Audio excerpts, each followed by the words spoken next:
in the same boat. But the idea being is that oftentimes there's these long-term effects from experiencing so much stress and really not being able to manage them. So it's an important thing to consider is how can we attend to these stress levels? How can we manage them in a better way? So we wanted to take an opportunity to ask you a question to really get, I know there's participants from a variety of different settings and a variety of different places. So we really wanted to hear from you. Ideally, if you have that chat box open, it'd be great if you can respond to us using the chat box. But if you only have the questions box open, that's fine. Just use the questions box, and Dina will forward the information to us. But first, we really wanted to check in with you and get an example of a way that work stress has affected you. What were the signs that you were affected by the stress, either physical or emotional? So what is an example of work stress that you experience on a daily basis, and how did you know that it was beginning to affect you? So let's just take a few seconds to write in some responses, and then we'll be able to present those back to everybody as well and talk and have that really start the discussion for our webinar today as well.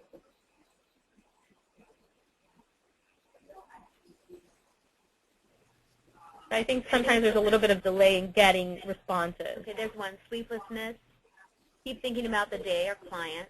So physically, people are unable to sleep, kind of ruminating thoughts happen, headaches.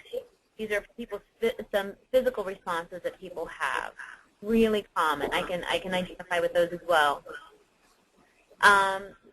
Someone has indicated that health has changed, so now you're on high blood pressure meds for the first time. That's really important. Could you also send to us examples of what you think has contributed? What during work has contributed to the stress? So one of you had replied saying that sometimes you keep thinking about the client over and over again, or you're worried about the client. Somebody else just wrote in increased anxiety, thinking about things that need to be done at work even when I'm at home or elsewhere. And see, that's really important, kind of taking work home with you. Concerns about meeting all your clients' demands and needs.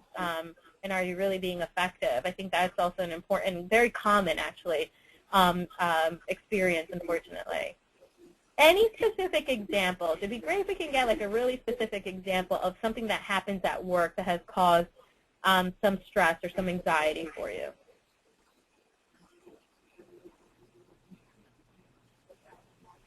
So again, you can keep using that chat or question box and send to us.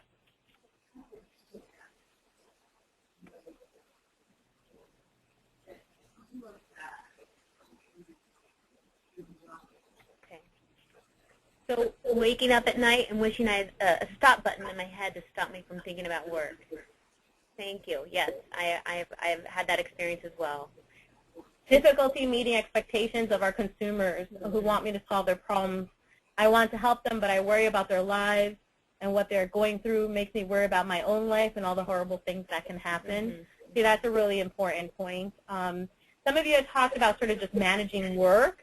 Staff aren't completing their work deadlines, and I guess as a supervisor, it falls on you to figure out how to do that. Uncertainty of the direction of the work you're doing. There's been a change, a new boss, or something has changed in the program, and that has affected you. Other changes in the workplace, such as budget cuts, more work, less employees available.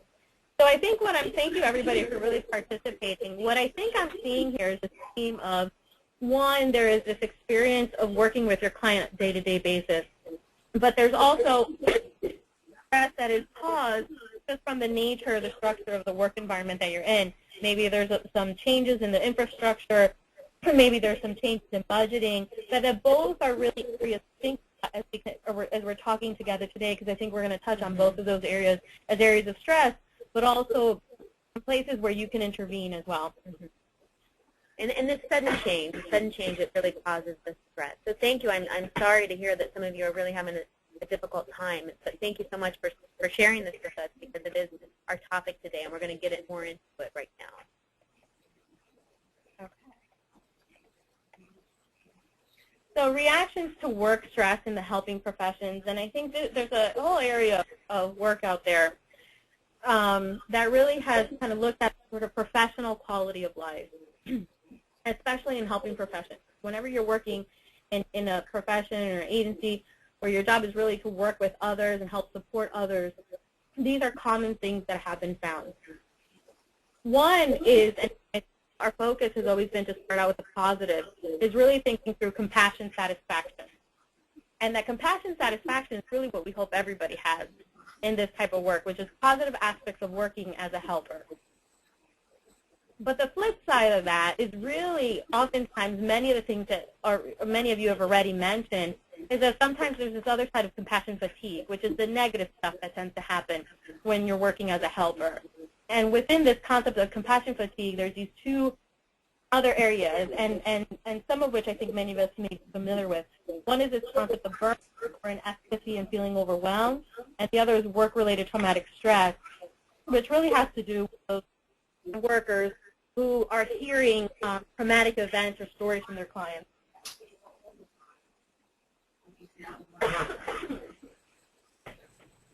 So this is the model that we're going to share with you today. This is the professional quality of life model is what it's called. And we're going to share I just want to make a really important note that everything that we're sharing with you in the webinar today will be available. We're going to share various handouts with you, various websites that you will be able to access, as well as the slides. Dina let us know that these will be posted. So this is, we start with professional quality of life, and then there's compassion satisfaction, as Lydia mentioned, and then there's compassion fatigue. And underneath compassion fatigue, we're thinking of burnout and secondary trauma, which are components of compassion fatigue. So this is just the way we want to frame the vocabulary and what we're talking about today. So Lydia had mentioned compassion satisfaction. I just want to talk a little more about that because this, we do hope that this is what the goal is, to have compassion satisfaction. So what is it? It's feeling good about what you're doing, feeling satisfied, enjoying the work that you do, really loving getting up in the morning and being excited to go to work, enjoying your clients when you leave a session, when you leave someone's house or whatever it is that you do, that you're feeling good about it, feeling like you're really making a difference and actually helping people, and feeling like you're able to keep up with the work. So all these demands, I heard that some of you are feeling like, it's really difficult sometimes to keep up with the work, which really infringes on our compassion satisfaction levels. So we have a little comic strip here. It's from Mutt Comics, June 4th, 2007. We just thought it was pretty fun to share for a second. There's this little guy on the left-hand side, and he says, "Save the tiger, save the whales, save the seals, save the gorillas." And the guy and this cat in his garbage can looking at him, and the little cat keeps going, "Save the elephant, save the honeybee, save the ooh," and he falls down. The cat in the garbage can says, "Passion fatigue." And he goes, "I know." So we thought this was a really great thing to share because we've all experienced this before, and I think this is a really good indication of compassion. So what is compassion fatigue? Just to go a little more in detail about it. First of all, it's really normal. I really want that to be part of our understanding today, is that it's really normal. It's something we're all susceptible to, especially if you do your work well. So why do you think that is? Well, really because in our work we're using ourselves all the time. You're a sounding board, you're a manager, you're whatever. You can fill in the blank with all the various roles that you have.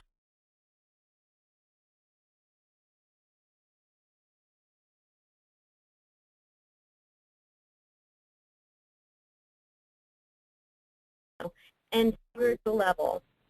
There may be less hope and optimism about the work you're doing. So I'm just going to step in real quick because I think we're getting some feedback that some of you are having trouble hearing us. Oh, sorry. So I think we may have to redo that slide because it looked like we got temporarily muted as well. So I think what we're going to do is take ourselves off of the speakerphone and just use the handset, and hopefully that will deal with some of those issues. So we'll just try that right now. Okay. Sorry, everyone. So I'm going to start over with compassion fatigue and what it is. So hopefully you can hear me now, and I'm sorry if this is a repeat for those that already heard me. But compassion fatigue, I wanted to start by really with the understanding that it's normal. It's something we're all susceptible to, especially if you do your work well. And why do you think that is? It's because in our work we are using ourselves all the time. We're a sounding board, we're a manager, where you can fill in the blank with whatever your role is. You give yourself fully to your clients, and as a result it may be hard to have continuous empathy and objectivity. Compassion fatigue is an exhaustion, a really deep exhaustion on a physical, emotional, and spiritual level. So there you may be feeling less hope and optimism about the work you're doing, and it's really a normal response to work overflow. So there's these ebbs and flows depending on the demands and what's expected of you. And again, there are these two components that I mentioned earlier with that diagram, which are burnout and secondary trauma. And let's talk about burnout. And thank you, everybody. It sounds like the feedback we're getting is that this sounds a lot better to most of you. So I apologize for any earlier issues with the sound. So, you know, as we had mentioned earlier, there are two parts. When you think about compassion fatigue, there's really these two parts. And one, I think, that is pretty common, that I think either some of us have already experienced or we know some who have, especially in the type of profession that we tend to be in, is this idea of burnout. And burnout, I think most of us can probably point it out when we see it in somebody. And it's really that feeling of hopelessness, you know, that you're just exhausted emotionally, you're overextended by the work, you have feelings of depersonalization, which result in sometimes negative, cynical attitudes towards clients, you know. And I think we all know somebody in our workplace who maybe makes these comments or sarcastic comments about clients. And what you often find is that oftentimes they tend to become really ineffective. Probably because they feel that they're not being very helpful, because they're really just they've really hit that hopelessness point in their career. Diminished personal accomplishment, reflecting sense of lowered confidence, so really just feeling like they're ineffective. The low sense of confidence, low sense of professional self-esteem, not really being able to achieve any progress with clients. But oftentimes we see these in situations where we have really high workloads and a non-supportive work environment, so that sometimes burnout is really sort of a natural response to a really difficult environment.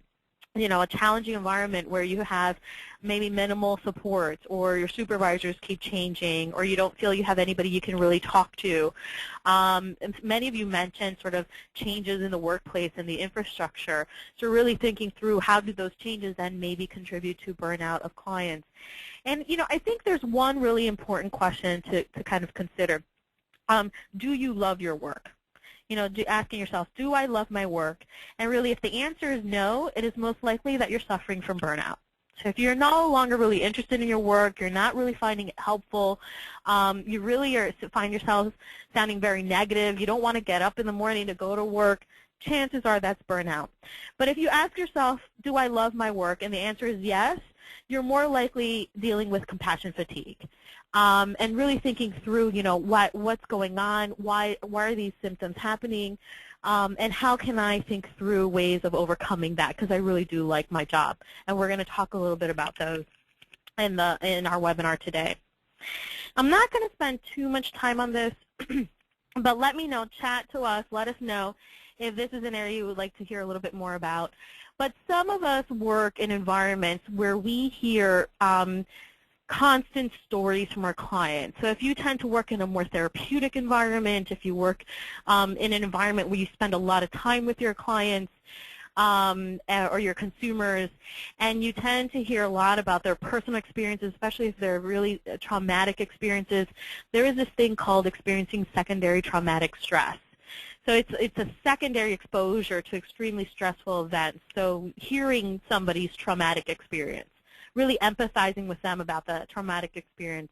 And this is a very particular situation, because what happens here is that the symptoms come on very quickly. So you hear an event or you experience something with your client and it comes on pretty quickly, and it's a very particular event. Usually you can highlight what is the event that has caused concern. And then there's this really particular kind of symptom, which is feeling afraid. Difficulty sleeping, images of the upsetting event. So even if you only heard it through, you know, a secondhand story, you're having images of it in some way.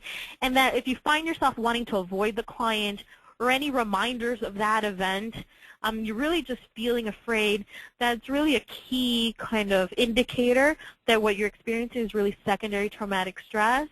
And that one is something that would really involve not just thinking about how can you help yourself in managing this, but maybe seeking some additional support, thinking of counseling or some other things that can help you process some of those feelings.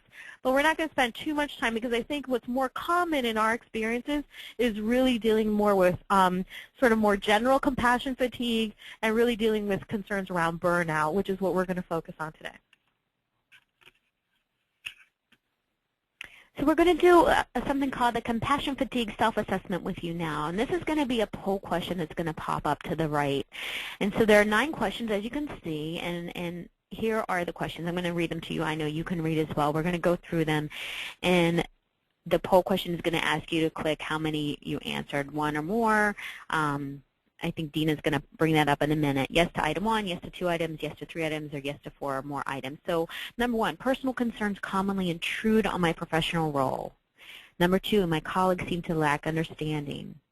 Number 3, I find even small changes enormously draining. Number 4, I can't seem to recover quickly after association with trauma. Number 5, association with trauma affects me very deeply. 6, my patient stress affects me deeply. 7, I have lost my sense of hopefulness. 8, I feel vulnerable all the time. 9, I feel overwhelmed by unfinished personal business. So this is a compassion fatigue self-assessment. Hold on.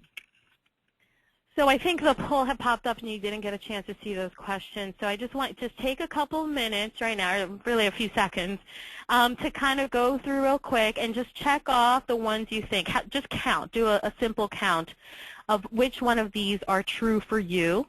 And then the poll, and count how many of those are, and then the poll will come up asking you how many, and then you'll answer that poll. So we'll give everybody a chance to just read through the questions real quick, mark down which ones are of concern to you.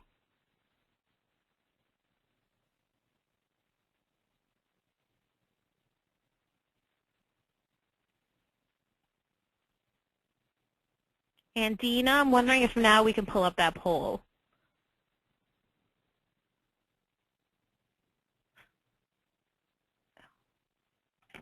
Okay. So I'm trying to see, it's possible. She's going to redo it. Okay, so Dina's going to show the poll again. Sorry. So just go through the questions one more time, check off how many are accurate for you while we're waiting for the poll to come up again.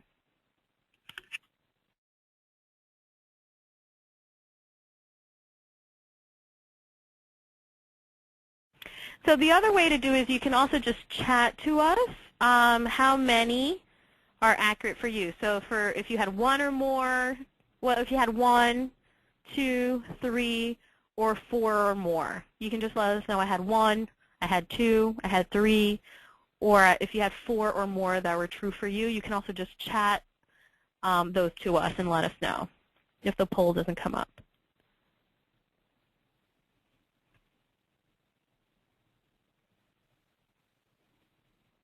We'll just wait a few more seconds. In that time, I probably should just use the chat. Okay, so I think the poll is not going to pop up. We're having a little bit of technical difficulty with that. My apologies. But I think what we can do, though, is just use that chat function and just send to us. So good. Thank you. So we have somebody saying that two of those items are true for them. Somebody said 3 of those items are true for them. Some of you are saying 3 or more. 2. I mean, it seems to be that for many of you, 2 to 3. 3 seems to be a common number for many of you to be that are accurate. And what I wanted to point out is that this is this is a tool that it's a non-validated tool, and we're going to give you some other kind of assessments later that you can utilize, and we'll give you some guidance around how to utilize them. This one was done by American Association of Family Physicians. So it's a non-validated tool, but it's really good for a brief exercise. And what I think is important to point out is that when you have You know, it may be pretty natural to have like 1, 2, or 3, but it's possible that once you have 4 or more, those could be possible indicators of experiencing compassion fatigue. And what I would say is, you know, we're going to talk through some ways of overcoming that compassion fatigue, but what I want you to also think about, for those of you who said you answered 1 or 2 or maybe 3, maybe you haven't hit the 4 or more mark yet, you can think about how can you do things now to help prevent really going into a compassion fatigue mode. And that's what we're going to be covering with you now. Great. So what is the key? What is the key to go from compassion fatigue to compassion satisfaction? Because remember, that's what the goal is, to have compassion satisfaction. So what is the key? The key is, you guessed it, self-care. So self-care is a priority and a necessity, not a luxury in the work that we do. Really important. So we're going to do something called the self-care assessment. But before we do that, I want to go back to the question that we asked you earlier, which were some examples of the stress that you experience, the work stress.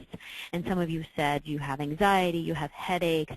One of you is even on blood pressure medication, and having experiences that create all these kind of emotional responses. I'm wondering, what did you do to relieve the work stress that we asked about?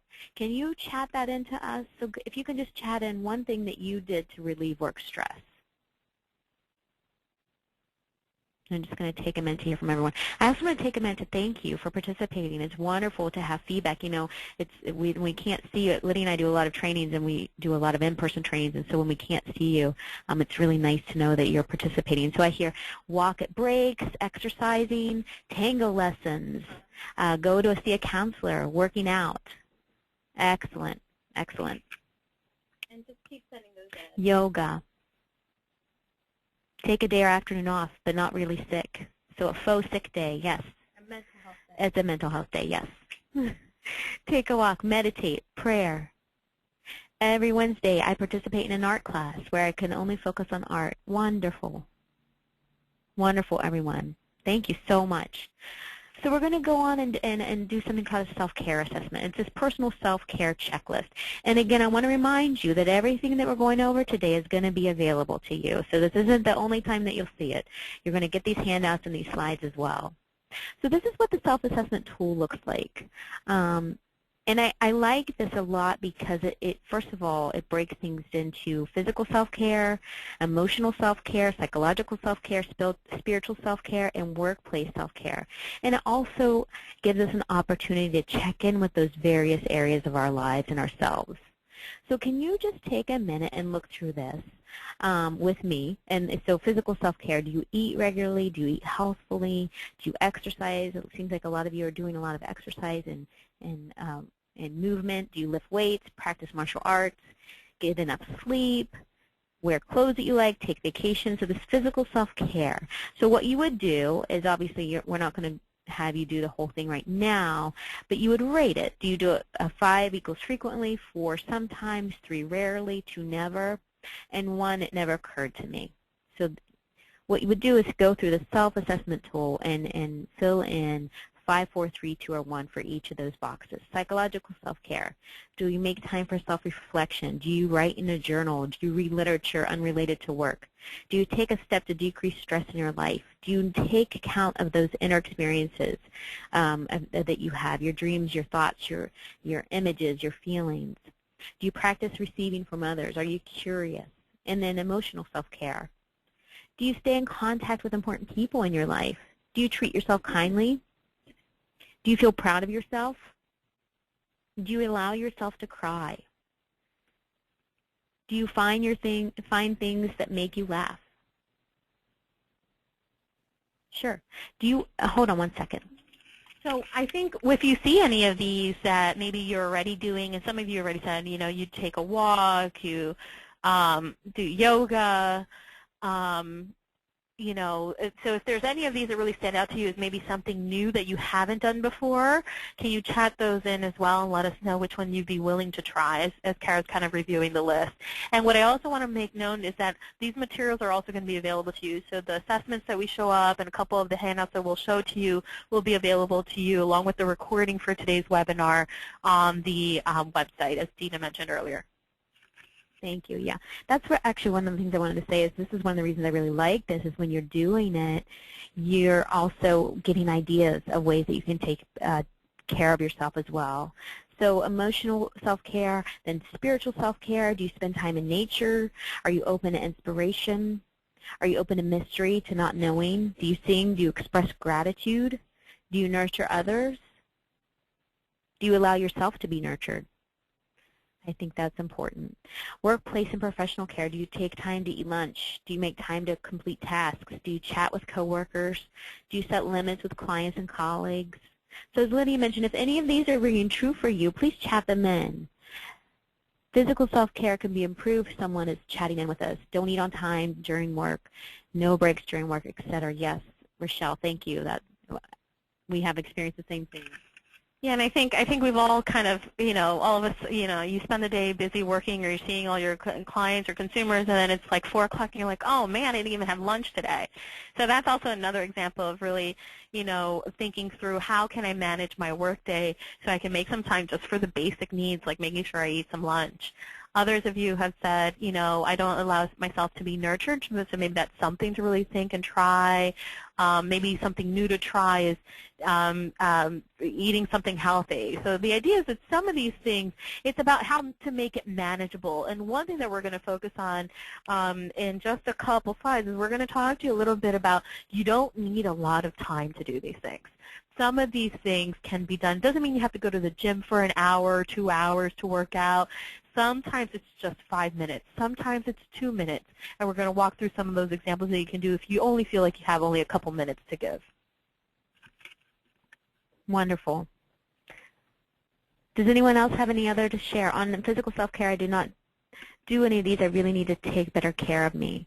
So that's really the point of today, is really thinking of these areas that we could improve and could be have more compassion, satisfaction in the work that we do. And you can see the correlation, right? So I don't go eat. I don't get to take lunch. I don't get to chat with my coworkers. And by the end of the day, I'm really not feeling well. Eat very late in work day. Stay at desk for long periods of time. Afraid if I get up, I'll lose my momentum. Yes. So really kind of intervening with yourself, I think, is the point of this assessment, is really kind of taking a look and intervening. So we're going to move on and talk about personal self-care a little bit more. Thank you, everybody, for really chatting in those responses. That really helps us to also understand kind of where everybody is at and where some of these areas may be helpful for you. So personal self-care, and I think Karen did a pretty good job of really identifying some of these things, but we wanted to just highlight a couple more areas to consider.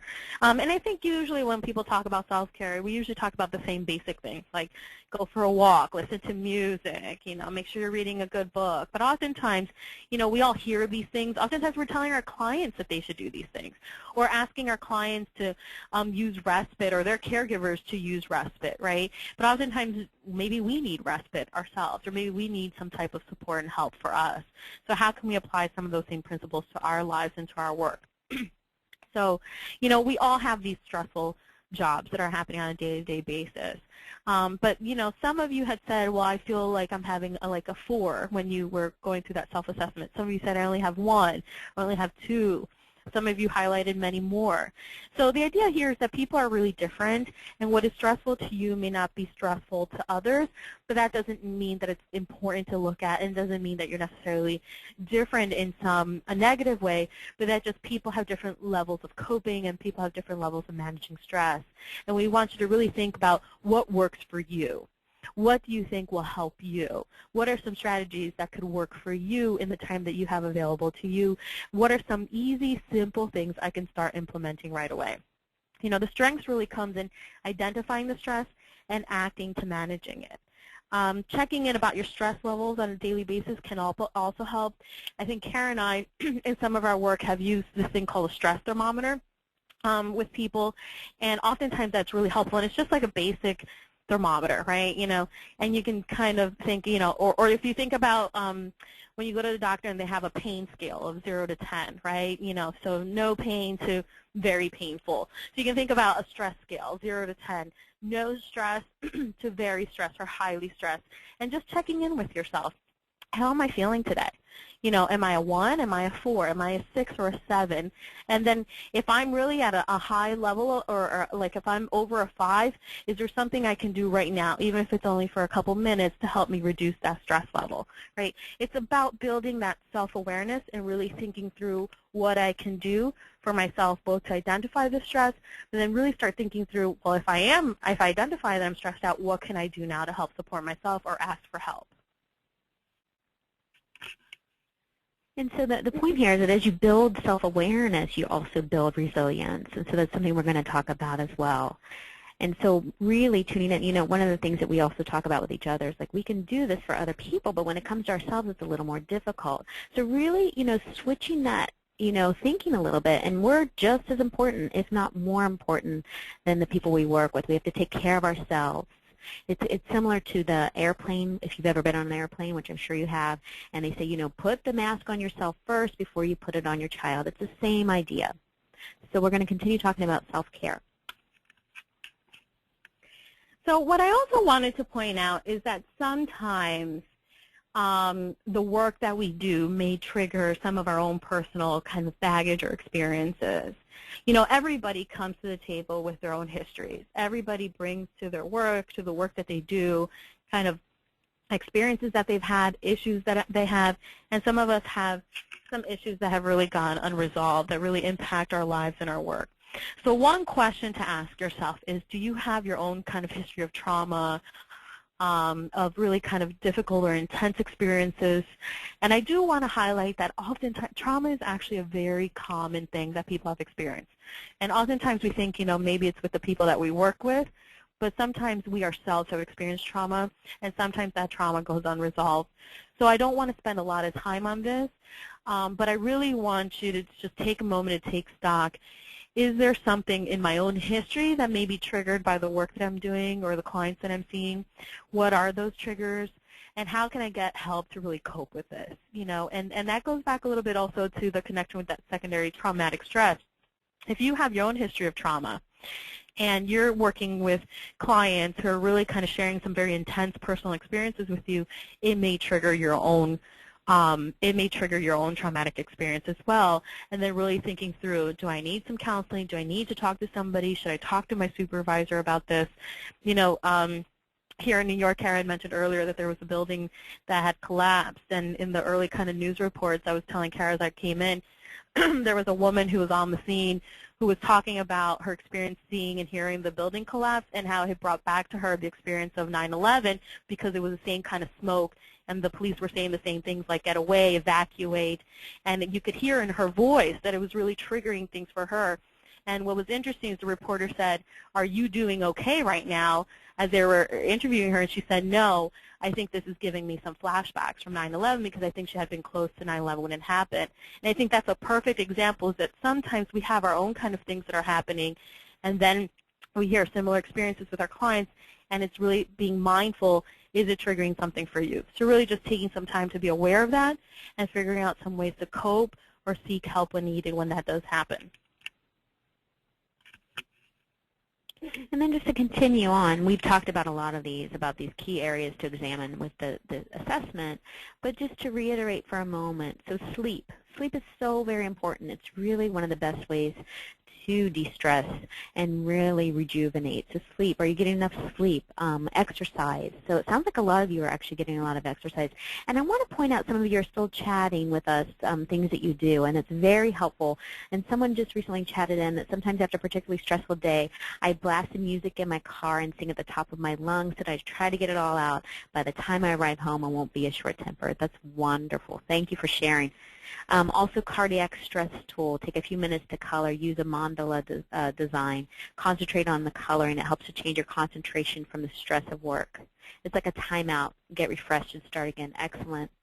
So to continue on about these key areas, so sleep, exercise, diet, eat regularly. So if you are skipping meals, maybe think about planning ahead and making sure that you do get lunch around lunchtime or when you're hungry, and thinking about what you're feeding yourself with. Do you have unhealthy habits? So somebody had chatted in that they go drinking potentially when they're stressful, and really tuning in with some of those habits that you may have. I was looking through all of the answers while Lydia was talking, and I saw some of them. So, tuning in with what are some of my habits, and are they healthy for me or are they unhealthy? Or am I drinking too much caffeine? There are some days where I have to work really late and I have that third cup of coffee and realize, oh, that wasn't really a good idea.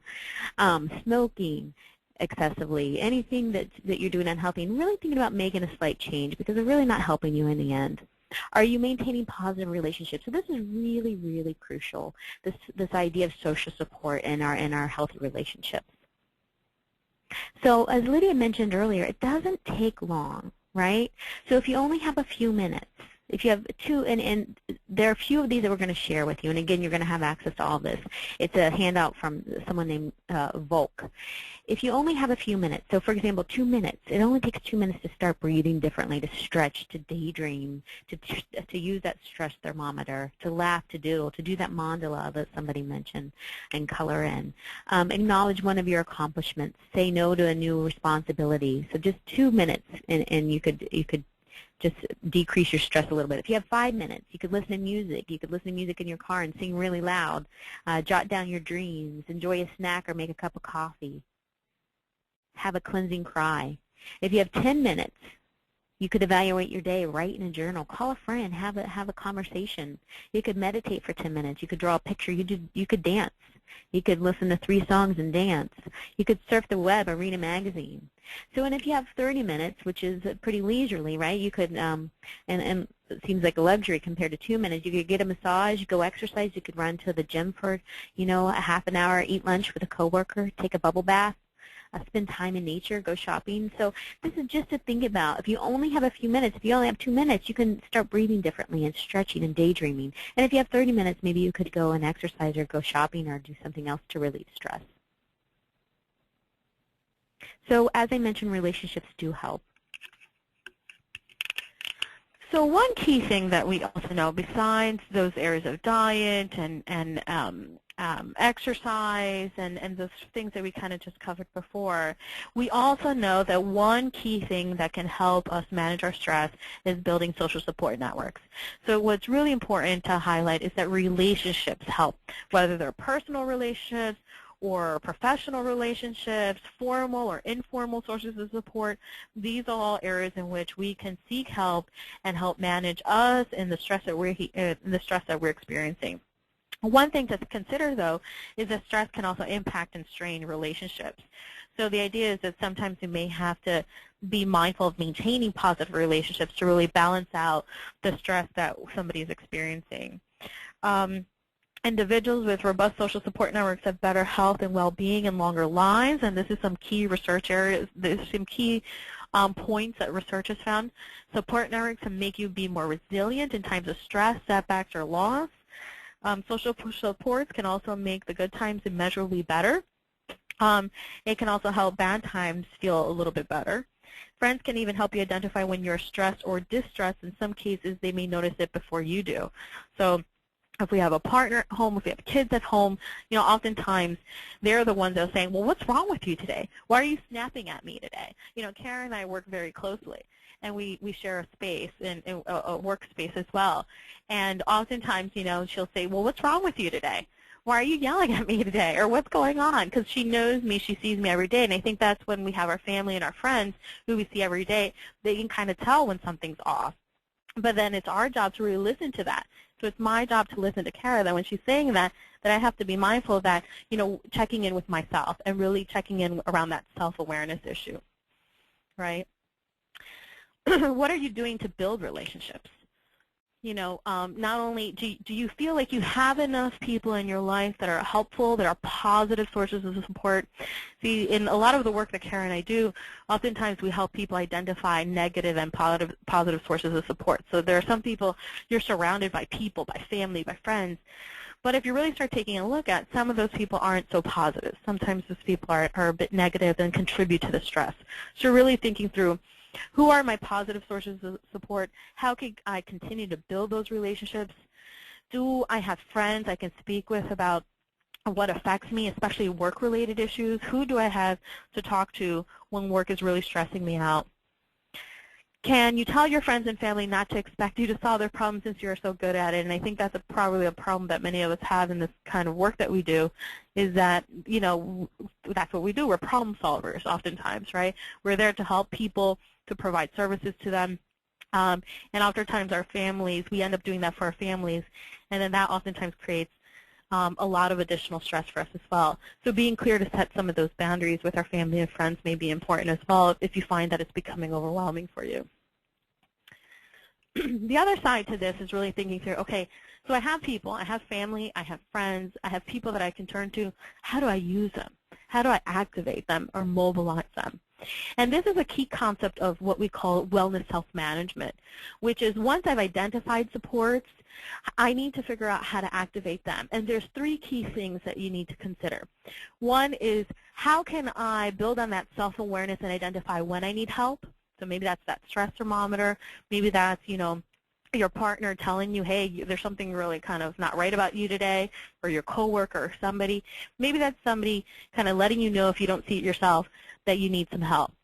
But then the next piece is identifying how you can ask for help. So when I had said, when you have that stress scale, like a 0 to 10, and you set up a plan that if I feel like I'm at a 5 or more, I have a list of a couple things I can do right now, or a couple things I can ask somebody to help me with.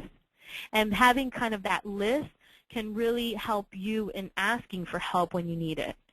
So if I know I'm really stressed right now and I need to get home to attend to my kids, well then maybe I can ask my partner to step in for a few minutes so I can go for a walk, because I really need to relax right now and I just can't be there. And I'm so stressed out that I know that if I go home right now, that I'm just going to be yelling at my kids, and that's just going to create more stress.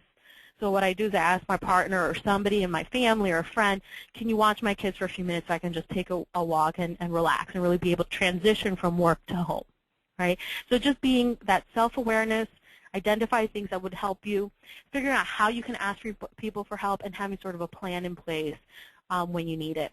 And I'm just going to show this very briefly, is this Breathe support tool that will be available to you as well. Sorry, let me just show this real quick. So we came across this tool as we were looking for different resources, and this is something called Identifying Your Breathe Supports, where people you can rely on to help notice before you do that you either stress or distress. And this is sort of a guide that helps you identify who those people are and how to ask them for help when you need it. So we'll have that available to you as well. Sorry, let me just go back to our slideshow.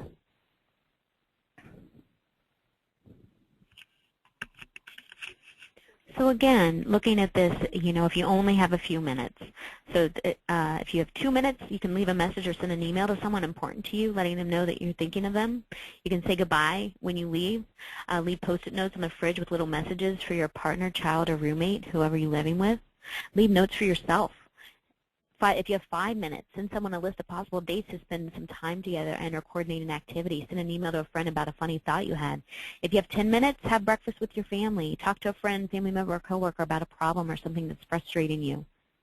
If you have 30 minutes, you can play a game with your child, reach your child, go for a walk with a friend or family member. So this idea that if you only have a few minutes, these are some ideas of things that you can do. And then this is called the 6 Habits of Happiness Worth Cultivating. And I really like this because it's a nice visual. In fact, I think I'm going to print it out and put it in my office. I've seen it before and I keep meaning to do that. So there's this idea of mindfulness, so pay attention. Studies show that mindful people have stronger immune systems, which I think is really interesting, and are less likely to be hostile or anxious. So being mindful, pay attention. Social supports, as we were just talking about, keep friends close. Social connections are the key to happiness. Research indicates it's quality more than quantity. Make time for those closest to you. Spend time with them. Feeling grateful, giving thanks. So research also reveals the enormous power of simply counting your blessings. Regular expressions of gratitude promote optimism, better health, and greater satisfaction with life. I'm not going to read these. You can read them yourself. But just to continue, dropping grudges, resolving those past hurts that you may have, and get moving, getting some regular exercise, and then practice kindness and being kind to each other. So what we also want to do is, and I think we've covered a few things that are really specific to kind of you in your personal self in terms of your diet, your health, exercise, personal sources of support. But what we want to do is also spend the next few minutes that we have with you to really think through how you can manage kind of your workplace. How can you manage the workload, workplace relationships, and really think through how can I attend to these issues of stress here and build some coping here where I work. And this idea that relationships help also transfer to your workplace relationships. So colleagues, and really thinking through, do I have colleagues that can listen and provide support? Do I have colleagues that can do that same thing? So when I showed up at Breed Supports and I said there are people in your life, or I was talking about your partner in your life or somebody, your kids, that can identify when you're really stressed out. Sometimes we have colleagues that can do that for us too. When they see us struggling, they can let us know. So part of this is really cultivating a workplace environment in which you can facilitate these discussions, in which you feel comfortable having these discussions. And I think that's particularly important. If there's any supervisors on the webinar as well, it's really thinking through, how can I help support my staff? How can we have an open dialogue about these issues? How can I help them process some of these concerns? Because if your staff isn't doing well, it's that same idea, you know, the services that you're providing probably aren't going to be so great either. So really thinking through, how can we create an environment in our workplace in which we can talk about stress and we can figure out how to manage stress. Are there ideas? So that self-assessment, are there some things in there that you can do as a workplace for everybody? Could you bring yoga to the workplace, you know, once a month or something like that? Are there things that can be done at work itself? Supervisors provide support to process challenges and build coping. Sometimes, you know, we have supervisors that maybe they're new or they keep changing, or maybe you don't feel quite comfortable with them. If not, could you change that supervisor or seek support from an outside supervisor? Sometimes in the clinical work we do, we find social workers who get sort of outside supervision, and they kind of are able to process things in that setting. So I think I'm putting these out there. I don't know how feasible some of these are, but these are some solutions that others have been able to use and have found helpful. Sometimes it also may be helpful to have non-workplace professional communities. So looking for others in a similar profession, having like virtual support groups with others. So if really looking to see if those are available, and if not, maybe starting one yourself, maybe through this network or this coalition as well. Maybe that's one way to really think through. Is there a way that we can provide support to us and across us in the work that we're doing virtually? And just remember confidentiality, right?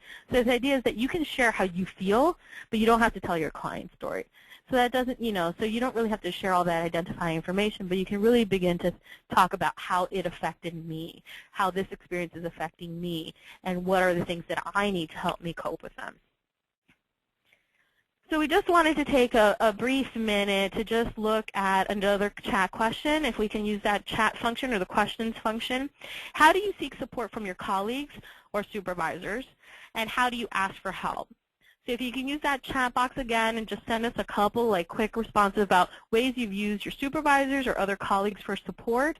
And I think it would be really helpful, because this is also another way sort of to crowdsource information, right? So one way is not only creating self-awareness around when we're stressed, but really coming up with a long list of things that we can do. And sometimes it's this group that we have here, for example, on the phone, that can kind of share ideas, and maybe it's something somebody hasn't thought about before. So within your workplace, how have you sought help from colleagues or supervisors?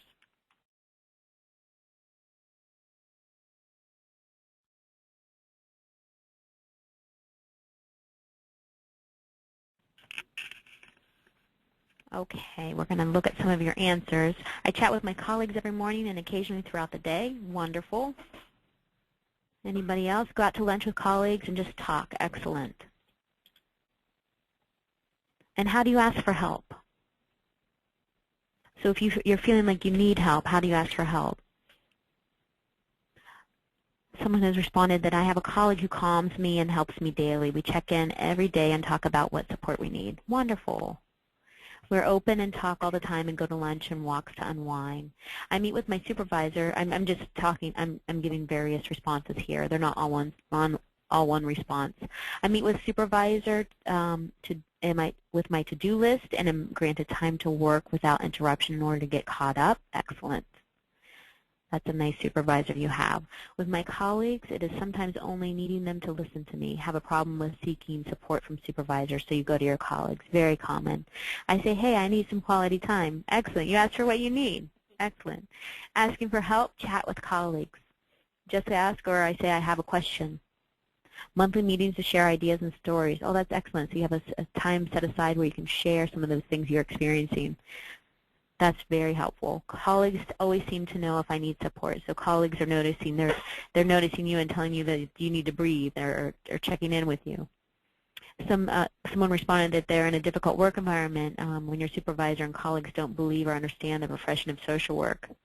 I have a support group outside of work and will occasionally plug yourself into therapeutic setting. Yes, so I know a lot of people that actually get outside supervision or outside support as well. And somebody says they say, got a minute? That's how you start out to try to get some support and ask for help. Excellent. Very good. Thank you, everyone. What a great group.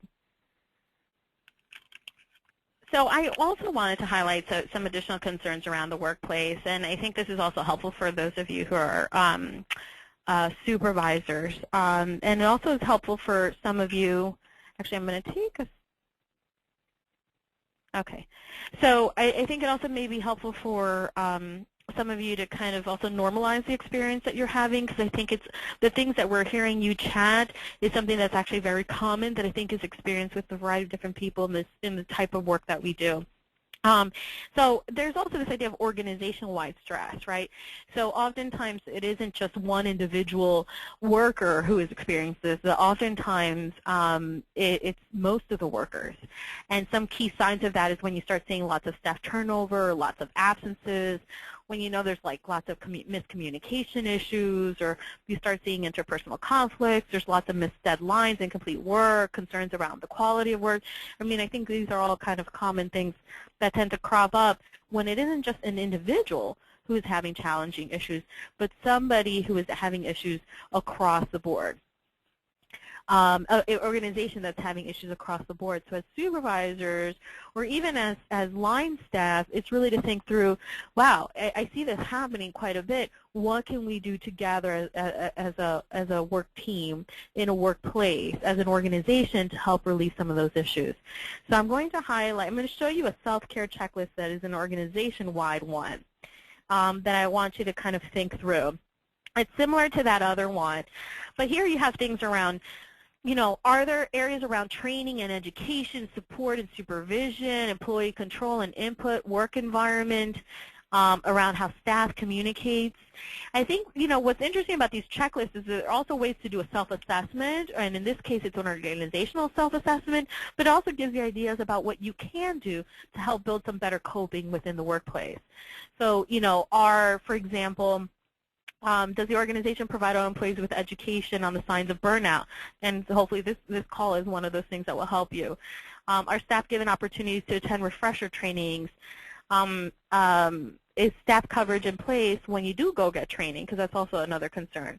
In terms of supervision, do all staff members have regular supervision? Part of supervision is used for ongoing assessment and workload and time management.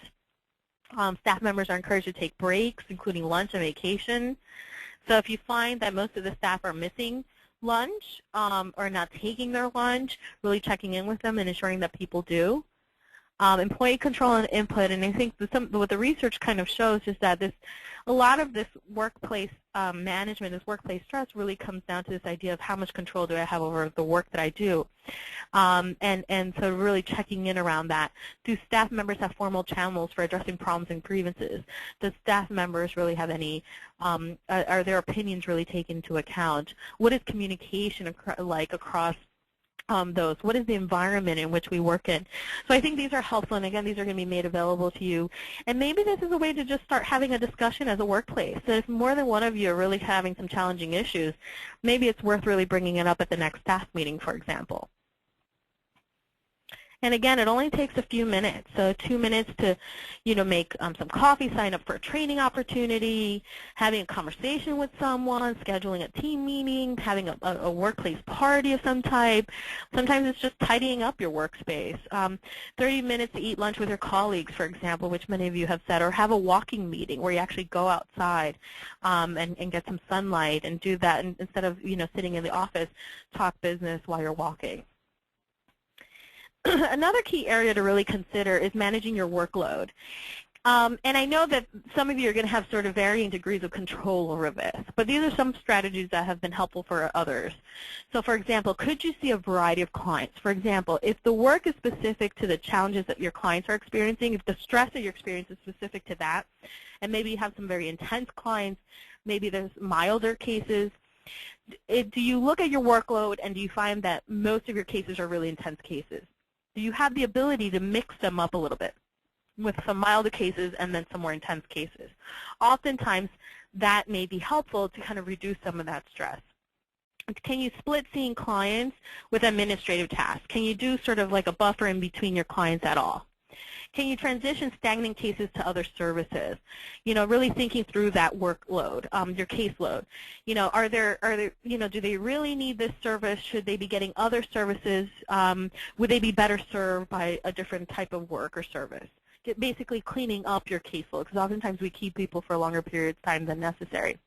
Plan pockets of time to complete administrative tasks during your day so you can leave work on time. And I think one of you had chatted in that you had a plan with your supervisor in which you had your to-do list and you were allowed time to do that. So maybe that's an idea that some of you can have in terms of bringing back this issue to your supervisors around making sure you have some clear pockets of time where nobody will bother you and you can get some of that paperwork done. And having a transition time between seeing clients and going home, and one of you had kind of chatted in saying that you listen to loud music in the car so that when you get home, you're much calmer. So really thinking through what's that transition period for us at work, and end your day with something positive as opposed to just walking out the door angry. What is something you can do before you leave the office? If you have a long commute home, what is something you can do during your commute? Doing something fun and enjoyable. For me, it was reading kind of entertainment magazines or reading a book on the bus or on the subway. For others, it may be listening to music in the car or listening to audiobooks in the car, or taking a long walk instead of driving, for example, because that helps as well. And at home, can you take a few minutes, and it doesn't have to be a long time, but can you take a few minutes to breathe before transitioning to home responsibilities? Because the idea being is that sometimes you don't want to come in angry to your home environment, especially if you have kids and other family that are really depending on you, because oftentimes then you start bringing that stress home. The idea here is really being mindful of keeping hope alive about the work that you do. And I'm going to have Kara talk a little bit about switching on and off, and there's this pocket card that we're going to have available to you as another handout that you can utilize. So this is called the Pocket Guide, and I just want to point out this is something you could actually copy and then paste and enter your own stuff. So these are 10 things you could do for each day, and then there's this idea of switching on and off, which someone brought up earlier in today's webinar, that you wish you had a button where you could just switch off. I think it's really important to realize that you can have that button and how important it is. It's self-preservation. And so we really like this card and what it says. It says it's your empathy for others that helps you do this work. It is vital to take good care of your thoughts and feelings by monitoring how you use them. Resilient workers know how to turn their feelings off when they go on duty, but on again when they go off duty. So it's not denial, it's a coping strategy. So switching is a conscious process. Talk to yourself as you switch. Use images that make you feel safe and protected, switch off, or connected and cared for, switch on, to help you switch. So this is something you can keep in your pocket. And we're going to go on because we need to wrap up. Yeah, so we just have a couple more things to show you before we end. I want to show you, we're going to give to you this professional quality of life scale. It's called the ProQual. It's a 30-item that assesses burnout and secondary trauma, but burnout, compassion fatigue, secondary trauma, but also assesses compassion satisfaction. So I'm just going to show that briefly. And I think this is an important tool that you can maybe take as a self-assessment. And if you so choose, maybe it's something you can bring back and talk with your supervisor about or your colleagues about. Maybe it's something that all the colleagues fill out. And it has hear information about what each of the categories mean and what's the score, as well as how to kind of judge yourself around an average score. But this can also help with resiliency planning, right? So this idea of like a self-assessment, really thinking through as an organization, how can maybe we utilize this assessment on a regular basis with our staff, and then how can we seek support when we need it from our supervisors. So I think that's a really important tool that has been used widely and has been very helpful. So one last thing we want to do, we have some resources here and some of the references as well as our email. But one thing we want you to do, is there one thing, and can you just chat very quickly to us, is there one thing you can start doing right away that you haven't done, either within your workplace or personally, that is something new? Maybe something you learned in the webinar, maybe something you just figured out. Is there anything that you can think you can start doing right away? Please just take a few seconds to chat in some suggestions. In the meantime, while you do that, we will show the resource page and our contact email, and that will be made available to you.